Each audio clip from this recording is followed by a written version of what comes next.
Hai, welcome back to my YouTube channel. Akhirnya aku bikin video lagi. Padahal waktu baru-baru work from home di awal Maret itu aku pikir, wow kayaknya akan punya waktu banyak nih untuk bikin video gitu kan. Karena di rumah aja waktunya nggak terbuang di jalan. Tapi ternyata 5 bulan sudah berlalu dan baru hari ini aku akhirnya bikin video. Kali ini aku mau membahas sebuah topik yang gak pernah aku bahas sebelumnya di YouTube channel aku. Pernah bahas di Female Daily aja, dan ini sebenarnya aku sering bahas di Instagram aku, yaitu tentang perfume.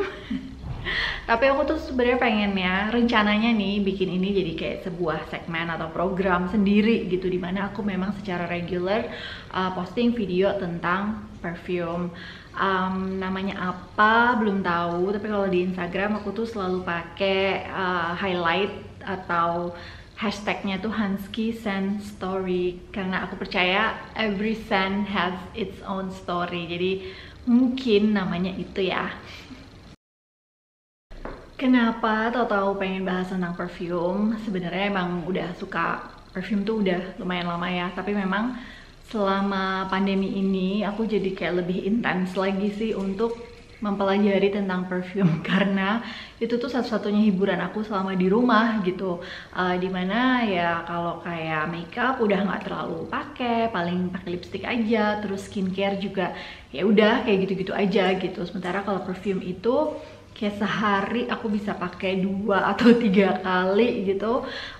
Terus kalau kayak rasanya tuh udah suntuk atau gimana, aku pasti akan cari perfume yang bisa bikin mood aku jadi lebih happy gitu. Jadi ya buat aku perfume ini menemani aku banget selama pandemi ini, jadi aku bisa melewatinya dengan baik-baik aja. Karena seringnya pakai perfume selama pandemi ini, aku jadi kayak lebih mempelajari lebih jauh aja sih. Mungkin kalau dulu kalau nyium perfume tuh lebih kayak oh ya ini enak, ini enggak gitu. Sekarang aku lebih pengen tahu lagi sebenarnya di setiap perfume ini ada notes apa aja sih, apa yang bisa aku cium. Terus aku juga mulai mempertajam sense of smell aku dengan banyak lah caranya. Nanti aku share kapan-kapan di video-video berikutnya. Yang jelas, I find this fragrance world very interesting, dan aku pengen banget bisa mempelajari itu dengan lebih dalam. Ada banyak banget yang bisa dibahas tentang perfume, tapi video kali ini aku nggak mau ngebahas perfume apa-apa, nggak mau review perfume apapun. Ini cuma kayak intro aja sih, intro tentang perspektif aku tentang perfume, journey aku dengan perfume, terus juga kayak perfume jenis apa sih yang aku suka dan lain-lain. Jadi ketika aku bikin video-video lain di berikutnya, you know where I'm coming from gitu loh, tahu perspektif aku tuh seperti apa. Menurut aku perfume is very personal sih. Yang aku suka belum tentu akan disukain oleh kalian gitu. Yang aku pikir ini tuh terlalu flowery, terlalu grand mice misalnya, buat kalian mungkin akan kesan lebih modern dan lain-lain. Jadi emang beda banget, dan itu beda karena penciuman kita tuh terbentuk dari waktu kita kecil kayaknya ya. Apa yang kita terekspos waktu kecil itu akan mempengaruhi penciuman kita gitu. Apakah kita dari kecil atau pas growing up sampai sekarang itu lebih sering di dapur misalnya bermain dan mencium bumbu-bumbu dapur, atau kita lebih banyak di taman dan mencium segala jenis bunga-bungaan. Nah itu semua tuh akan mempengaruhi sense of smell-nya kita. Dan juga apa yang dipakai oleh orang-orang di sekeliling kita waktu kita kecil dulu. Kayak misalnya kalau mama aku dan keluarga aku kan keluarga Arab ya, jadi udah kebayang ya wangi-wangiannya tuh kebanyakan wangi-wangi gaharu gitu, wangi-wangi oud yang wow dari 2 meter lebih jauh banget gitu udah kecium wanginya. Kalau mama aku sendiri sih bukan yang kolektor perfume ya, tapi dia tuh dulu terutama tuh selalu wangi. Terus aku juga inget banget ada botol-botol perfume yang ikonik banget di meja riasnya, kayak misalnya Anais-nya Kak Chanel, terus juga ada Guerlain samsara dan lain-lain. Jadi aku selalu mengasosiasikan wangi-wangi itu tuh dengan mama aku, dengan masa kecilku, dan juga dengan sesuatu yang klasik. Terus suami aku, Oki, dia tuh seneng banget juga sama perfume. Parfumnya dia lebih banyak daripada parfum aku. Terus aku inget banget ya dulu waktu zaman-zaman MIRC tahun akhir 90-an itu tuh kayak nickname-nya dia yang dia pakai nama-nama perfume kayak Kenzo, Kuros, terus dia juga seneng banget candle, lilin. Jadi di rumahku tuh ada banyak banget lilin di setiap kamar, di setiap sudut, dan pokoknya dia nggak boleh tahu ada Bath and Body Works sale itu karena pasti dia akan borong lilin. Dan dia juga seneng banget sama aromaterapi, essential oil. Jadi koleksi oil-oilannya tuh banyak banget, dan ternyata sekarang jadi berguna buat aku karena aku bisa mencium aku bisa belajar wangi-wangian yang ada dari si essential oil itu. Terus wangi itu juga personal karena ya selain masa kecil kita juga mempengaruhi, itu karena memang kita punya body odor yang berbeda gitu, karena yang kita makan kan juga beda kan. Terus juga kondisi kulit kita beda, ada yang lebih oily, ada yang lebih kering, dan itu akan mempengaruhi kayak ketahanan dari perfume itu. Terus juga kayak warna yang lebih, bukan warna, wangi yang lebih di pick up sama kulit kita. Wangi itu juga personal karena ya lagi-lagi kayak perjalanan hidup kita gitu ya, tempat-tempat yang kita kunjungi gitu itu biasanya ada aroma-aroma yang mengingatkan kita pada tempat-tempat tersebut atau kayak momen-momen tersebut. Jadi memang certain aroma itu bisa membawa mood yang berbeda buat setiap orang. Terus ngomong-ngomong tentang momen, aku tuh percaya kalau buat aku lah gitu ya, perfume tuh punya mood gitu loh, ada moodnya sendiri, dan memang dari si creatornya itu pasti ketika dia menciptakan perfume dia juga membayangkan suatu momen dimana perfume ini kayak paling tepat banget untuk dipakai gitu. Sebenarnya sih terserah kita ya mau pakai perfume jenis apapun ke acara apapun gitu, tapi kalau buat aku ada perbedaan gitu yang dipakai biasanya di siang atau di malam, di musim panas, musim dingin, atau kayak untuk ke party yang ball gown atau kondangan dengan perfume yang dipakai untuk olahraga misalnya, atau untuk sehari-hari ke kantor. Itu biasanya beda banget karena ya itu tadi menurut aku perfume itu punya mood yang bisa disesuaikan dengan tempat-tempat yang mau kita tuju, sama siapa kita perginya, terus juga kayak vibe apa sih yang mau kita tampilkan dari memakai perfume itu. Jadi kayak seru banget sih karena ini kaitannya tuh banyak dengan feelings, dengan emotion, dengan konsep, ideas, dan lain-lain, and I find it really interesting. Nah, karena perfume itu sesuatu yang sangat-sangat personal, jadi buat aku juga kayak kalau ngebahas tentang perfume, nge-review itu lebih gak ada beban gitu, lebih santai karena ya memang ini yang aku suka gitu, terus gimana gitu, memang belum tentu kalian juga suka, dan ketika kalian nyoba pun itu tidak, misalnya nggak cocok, paling kan cuma nggak cocok dengan wanginya aja, tapi tidak akan memberikan efek breakout atau apapun ke kulit. Kalau ngomongin berbagai wangian gitu ya, dulu sih waktu awal-awal pakai perfume kayaknya aku memang lebih suka sesuatu yang lebih aquatic gitu ya, lebih fresh, lebih kayak ocean breeze, lebih light. Kayak apa ya, kalau dulu tuh pakai misalnya Davidoff Cool Water atau Aqua di Gio. Kalau dilihat kayak mungkin 10 tahun terakhir gitu ya, aku perhatiin patternnya, kayaknya aku lebih attracted ke perfume-perfume yang lebih citrusy sih, ya itu masih fresh juga, tapi citrusnya tuh lebih yang kayak orange blossom atau neroli, yang lebih ada sweetnya juga, lebih kayak aroma-aroma honey, madu yang menghangatkan gitu. Selain itu juga aku lumayan sering beli yang notesnya itu adalah rose, tapi rose yang lebih light ya, bukan yang intense banget. Nah, kalau sekarang kan karena aku lagi pengen mempelajari tentang perfume, pengen memperkaya penciuman aku, jadi aku tidak mau melimitasi diri aku dengan scent-scent tertentu yang memang udah pasti aku suka gitu. Justru aku membuka diri dan pengen banget nyobain perfume lain yang kayak lebih musky, lebih woody, lebih spicy, oriental dan lain-lain gitu, supaya aku bener-bener tahu kayak perbedaannya yang satu dengan yang lainnya. Dan yang jelas aku nggak mau ketika mencium satu perfume tuh langsung kayak ini enak, ini nggak enak gitu. Nggak mau kayak gitu, karena kalau udah bilang nggak enak kan berarti aku ya udah nggak mau mencari tahu lebih jauh lagi gitu. Jadi sekarang kalau nyium perfume, aku bener-bener ciumnya tuh misalnya di kulit dan juga di kertas. Aku pelajari kayak perbedaannya tuh apa.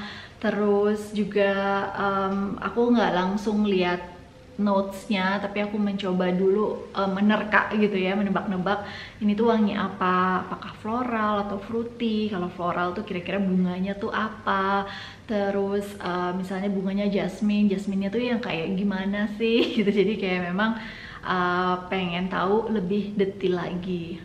Karena selain kayak memperkaya kasana wangian aku juga mencoba menghargai apa ya, karyanya si perfumer itu. Kayak kenapa sih dia bikin ini, gimana sih prosesnya, apa sih image yang mau dia tampilkan gitu ya dengan perfume ini. Kira-kira orang yang kayak gimana yang akan pakai perfume ini buat momen apa dan lain-lain gitu. Jadi kayak aku mencoba melihat itu dengan lebih holistik.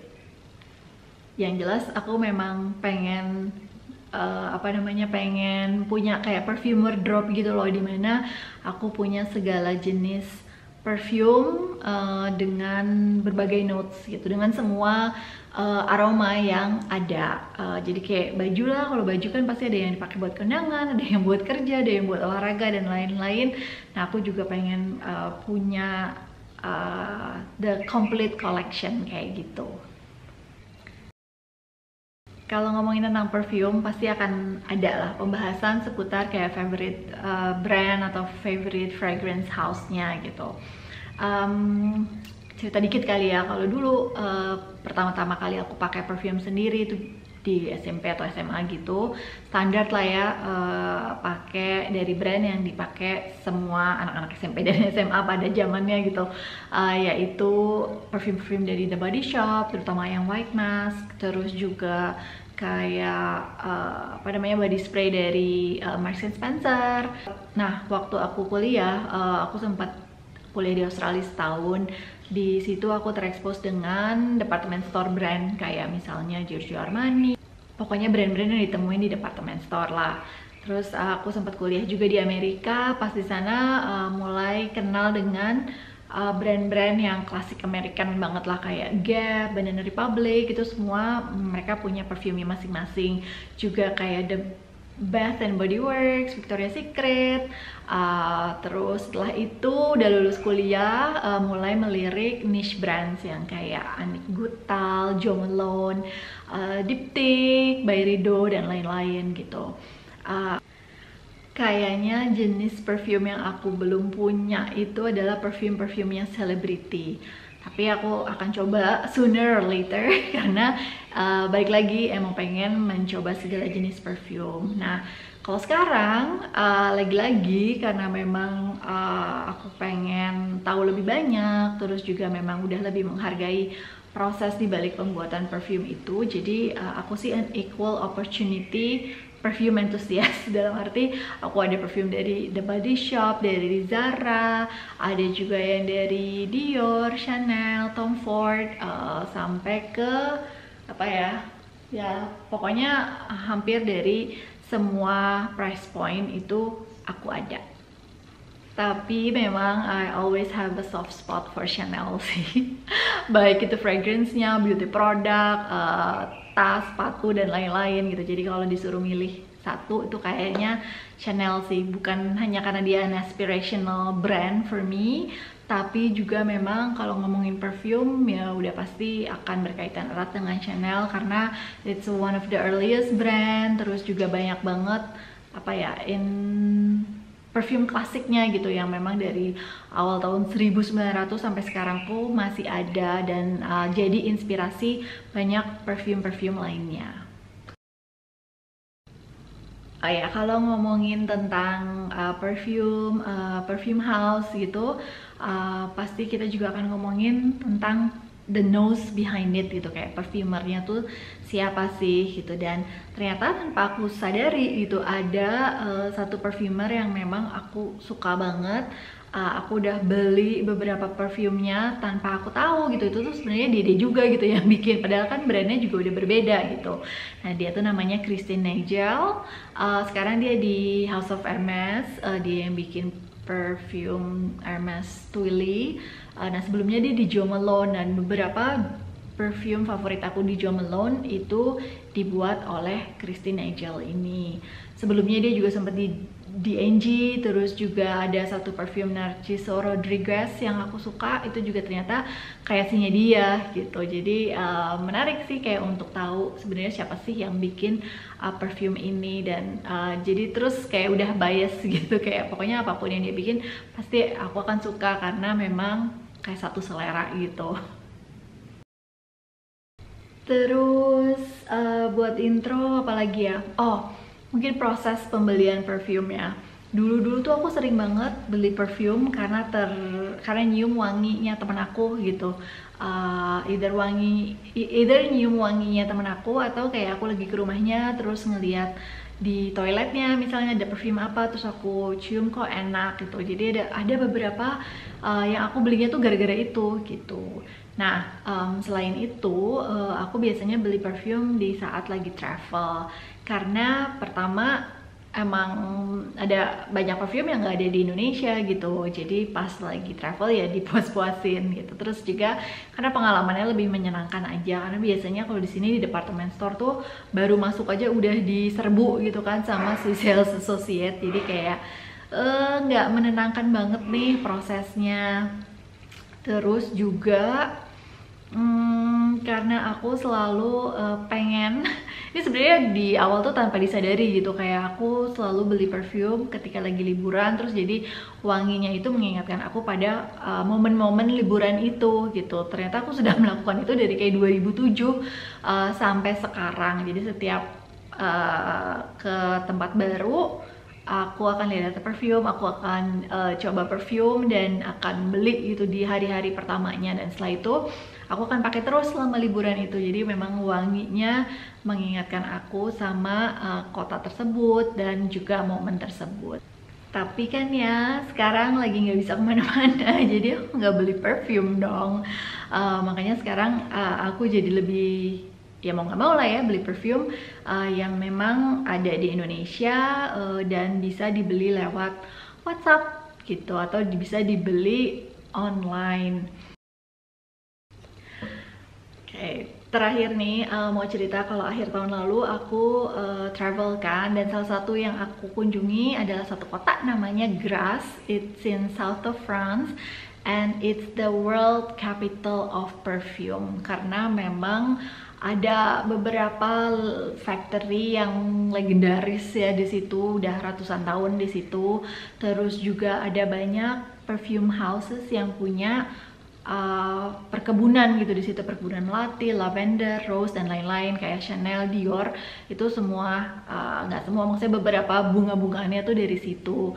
Terus juga ada beberapa perfumer yang memang lahir di situ dan memang kerja di situ, berkarya di situ, sekolah di situ. Nah, di Grasse ini memang ada institut yang melahirkan banyak perfumer yang wow, megang lah di dunia gitu. Terus juga ada beberapa perfume house yang legendaris kayak Fragonard, Gallimard, terus ada apa satu lagi aku lupa, di mana mereka tuh punya berbagai activity seputar perfume, kayak misalnya ada factory tour, ada workshop. Workshopnya juga ada yang kayak cuma 1 jam aja, ada yang 3 hari, ada yang 2 minggu kalau mau lebih serius. Jadi apa ya, visiting Grasse itu kayak pilgrimage-nya perfume enthusiast gitu loh, kayak kalau orang Islam tuh harus ke Mekah. Nah, perfume enthusiast tuh harus supaya kayak wow, lebih bisa menjiwai aja gitu. Di Graz itu juga ada International Museum of Perfume juga, ada apalagi ya, pokoknya banyak lah yang bisa dieksplor seputar perfume. Sayangnya aku kesana cuma sebentar aja sih, cuma kayak sambil lewat, ikut perfume workshop, ikut factory tour, terus udah gitu. I would love to go back and spend a few days di sana supaya bisa lebih lebih bisa explore lah semua yang ditawarkan di sana. Nah, walaupun cuma beberapa jam aja di Graz, tapi itu cukup bikin aku tuh excited. Bukan aku aja, suamiku dan anak-anakku juga excited banget.